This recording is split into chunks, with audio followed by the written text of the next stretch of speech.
Welcome to the 10-Minute Transformation Podcast. I'm Dave Milford, and I'm glad you're here. The goal of this podcast is for you to be transformed, radically changed in thought, belief, character, and behavior, so you can effectively work alongside Jesus to transform your part of the world. We help you break free from wounds, sin, and false beliefs from your past, know your true identity in Christ, and give you powerful tools for transformation. If you haven't yet, please click the subscribe button. Welcome to the Transformation Tribe. On today's podcast, why do I still sin after being saved? Paul wrote this about 2,000 years ago. He wrote in Romans 7:15, in fact, I don't understand why I act the way I do. I don't do what I know is right. I do the things I hate. He was talking about sinning. Christians sometimes sin. Why? I want to look at God's plan. You know, God could have made us perfect so that we wouldn't ever sin. Why didn't he? God's plan first was to rescue and restore us. The rescue was when we were born again. Many Christians don't understand the restoration process, and as a result, they're confused, sometimes angry, or really frustrated with God. Like God, we are a three-part being. We have our spirit, our soul, which is our mind, our will, and our emotions, and our body. Each of these are sanctified by God at a different time and in a different way. Let me explain. Sanctification is the theological term. It simply means to be made holy, and then it also means to be set apart for God's purpose. Immediately when we're born again, our spirits are regenerated. They are recreated. We're given a new nature, and our sin is removed. Jesus paid the price for our sin. When God looks at us, he sees Jesus' perfection. This is the Christian concept of grace and forgiveness. God allowed Jesus to die so we don't have to. The second part, or second sanctification, is not immediate. Many of us found that out. Our souls, our minds, our wills, and emotions. This is a process that happens over time. There are no shortcuts. This is part of our growth and development as sons and daughters of God.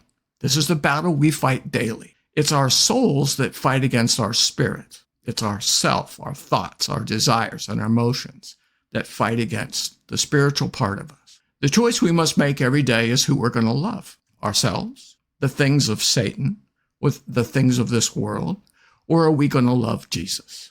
The third part of sanctification is our bodies. God sanctifies our bodies when we get to heaven by giving us new bodies. Our bodies are not sanctified here on the earth. So we have God's overall plan. The battle to make our souls, our minds, wills, and emotions fully God's is how we learn to love. So the answer to the question, why? Why does God allow this process to happen, knowing that we're going to sin, we're going to fail, we're going to struggle? The answer to that question is this is God's process for restoring us as sons and daughters. It's through this struggle that we learn to rely on him and depend on him. It's through this struggle that we learn to love and overcome self, Satan, and sin. Love is a choice, and it's a choice that must be made again and again and again. I married my wife over 27 years ago. I loved her then, and I've loved her again and again and again over all of these years. And it's the same thing with God. We fight this battle through our desire for God, through our love for God. Second, through our obedience to God. Obedience to God. Learning to trust God with everything, even things I don't understand. There are faith battles to be fought here, both for ourselves, to do what's right in our own lives, and to fight against Satan and the powers that come against us, but also to fight for people we love, to help them, free them from addiction and from poverty, from sin, from sickness, from death, premature death, and injustice. In this process, as we go through these battles and these struggles, Holy Spirit replaces our character with the character of Jesus Christ. It's Holy Spirit and the Word of God that sanctify our souls, our minds, our wills, and emotions. They are the ones who make us holy and set us apart for God's service. Satan's strategy is simple: separation and division. His strategy is to separate you from God. He will tempt you into sin and then immediately accuse you. He'll make you feel guilty and ashamed so that you won't go back to your loving Father God. Sin separates you from God. Isaiah 59:2 says, "But your iniquities have made a separation between you and your God, and your sins have hidden his face from you so that he does not hear." Romans 6:23 tells us that the wages of sin is death, but the free gift of God is eternal life in Christ Jesus our Lord. Death is separation from God. Restored relationship with God is life. John 17:3. Now this is eternal life, that they may know you, the only true God, and Jesus whom you have sent. Second strategy is to separate you from others, from your family, your Christian family. 1 Peter 5:8 tells us that your adversary, the devil, prowls around like a roaring lion, seeking someone to devour. Think about lions for a minute. Lions don't attack entire herds. They attack those who get separated from the herd. Don't allow yourself to be separated from God's family.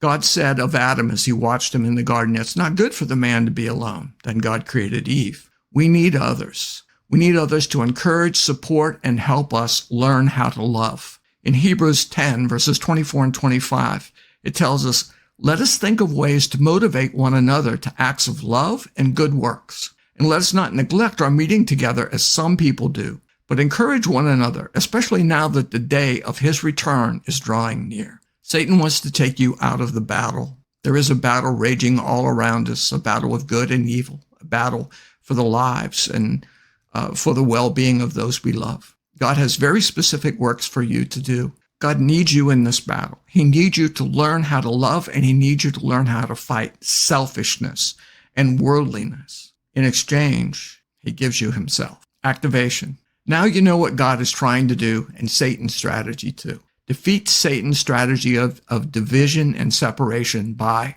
forgiving yourself. Do not let yourself be separated from God. When you sin, go running into his lap. Forgive others too. Don't let Satan separate you from God's people. Stay in Christ. Keep loving Jesus and keep obeying him to the best of your ability. He is both your Savior and Lord. Let's pray and declare this over our lives together. When I sin, I will immediately repent and run back into Father God's loving arms. I reject guilt and shame. They have no place in my life. God is not ashamed of me. At the very moment I was doing the worst thing I've ever done in my life, God loved me. God isn't judging me by my performance. If I continue to live with Jesus as my Savior and Lord, Jesus' perfect, sinless life is what God sees when he looks at me. 2 Corinthians 5:21 says, I am the righteousness of God in Christ Jesus. I love God. The sin issue is resolved for me. Jesus took my place. Jesus went to prison for me. Jesus was punished for my sin. He died for me. And God found Jesus not guilty. My sin was paid in full. I will live free from sin, guilt, and shame. If you enjoyed this podcast, please like, comment, and subscribe. Also share it with a friend. Thank you for listening. And thank you for doing the activation to let God transform you into a new person by changing the way you think. Romans 12:2, New Living Translation.